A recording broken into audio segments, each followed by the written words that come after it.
It was one of the most traumatic things that I have ever gone through and a really challenging time in my life.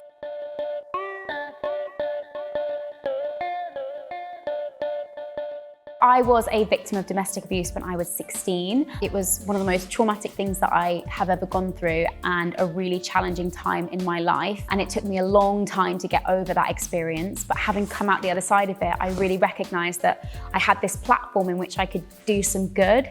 And I really wanted to raise awareness about really targeting healthy relationships in young people. Obviously, with my experience, I was really young and I felt that it was kind of a missed opportunity to talk about those first relationships that you get into and why they can be a really crucial time to teach young people about what constitutes a healthy relationship and also what are the red flags to look out for. So really simple things like, is your partner particularly controlling? Do they want to know where you are all the time? Are they checking your phone a lot? So I am really passionate about talking about that because I think it's a really important subject that just needs, more people to talk about it.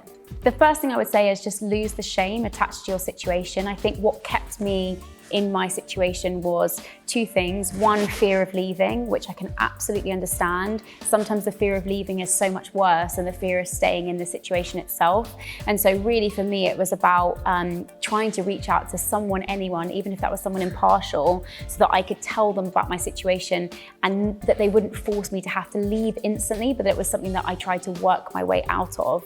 The second thing is really about losing the shame of being in that situation. It can happen to anyone, and I think that's the most important thing. It doesn't matter who you are or your background or how old you are, and know that there is help out there should you need it. So I would definitely signpost people to Women's Aid, obviously as a charity, Refuge as well, or the National Domestic Abuse Helpline. Those are all really good places that you can go for support and advice. I would say that exercise is something that I have really relied on, and I do generally rely on it as a way of just helping myself to feel better. We know that exercise is directly linked to improving our mental well-being, so it's something that I absolutely factored in as something that I needed to support myself. So there are two things I'd say here. The first one, if I just want to feel good and have a real blast of energy, is to put on my favorite playlist, which includes the likes of Cher and Whitney and all those glorious people, and literally just dance around my living room. But if I don't do that and I just want something maybe a little bit more calming, a really brisk walk is something that we know is actually really good for us. So I always try and do that at least once a day.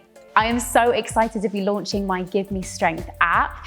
This app is born from 7 years of experience in the fitness industry, but also feeling that there was a real gap in the market to help women and men be physically and mentally stronger. So we are catering to every aspect of your fitness, from the exercise that you do in the gym or at home, the recipes you want to make you feel good, but also all aspects of your health like sleep, meditation, well-being, mental health. My biggest rule that I live by is never a failure, always a lesson.